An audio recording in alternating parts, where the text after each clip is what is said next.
2021년 9월 14일 화요일 달코라 뉴스입니다. 오늘 새벽 허리케인 니콜라스가 텍사스 해안에 상륙했습니다. 포트워스 교육구의 마스크 의무 착용 조치에 대한 법적 공방이 계속되고 있습니다.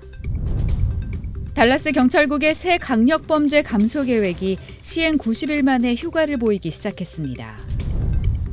어제 알링턴의 한 고등학교 근처에서 학생 한 명이 총에 맞는 사건이 발생했습니다.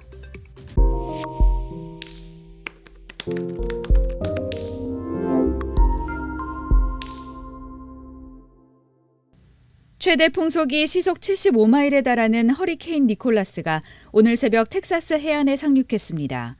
국립 허리케인 센터에 따르면 니콜라스는 텍사스 서전트 비치에서 남서쪽으로 약 10마일 떨어진 마타고다 반도 동부에 상륙했습니다.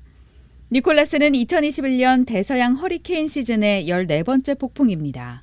국립 허리케인 센터는 니콜라스의 이동 속도가 느려지면서 루이지애나 남서부로 천천히 이동할 것이라 예보했습니다. 한편 그레게봇 주지사는 아주 느리게 이동하는 이 폭풍은 텍사스에서 며칠간 머물며 엄청난 비를 뿌릴 예정이라며 비상사태에 대비하라고 당부했습니다. 현재 텍사스에서는 약 23만 가구가 정전을 겪고 있습니다. 포트워스 교육구의 마스크 의무 착용 조치에 대한 법적 공방이 계속되고 있습니다. 어제 시작된 이 조치는 오전 몇 시간 동안 지속되다가 중단됐습니다.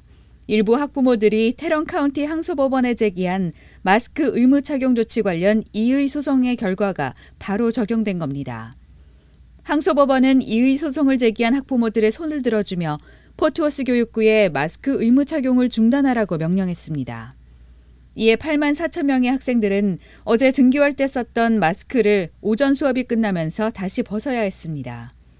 포트워스 교육구는 이번 항소법원 판결에도 불구하고 교내 마스크 착용을 계속 독려할 계획이라고 밝혔습니다.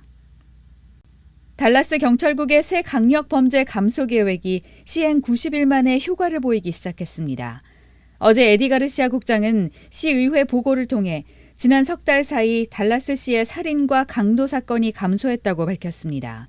또 지난 18주 동안 강력범죄 발생을 억제한 결과 집중 범죄 단속 구역에서 강력범죄 발생이 거의 46% 줄어들어 이제는 다음 2단계를 실행할 차례라고 설명했습니다.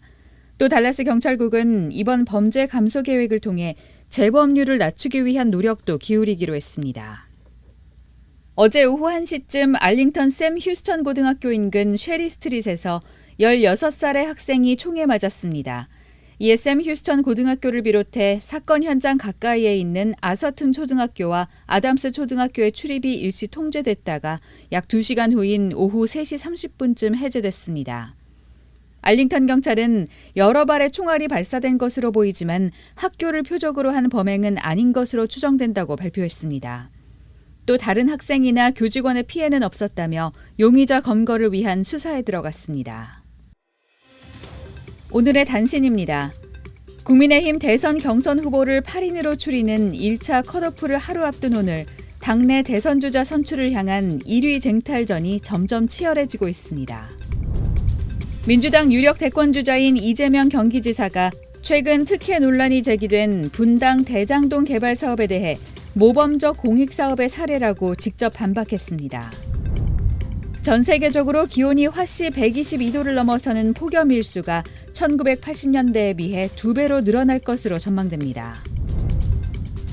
블라디미르 푸틴 러시아 대통령이 총선을 앞두고 벨라루스와의 대규모 합동 군사 훈련을 참관했습니다.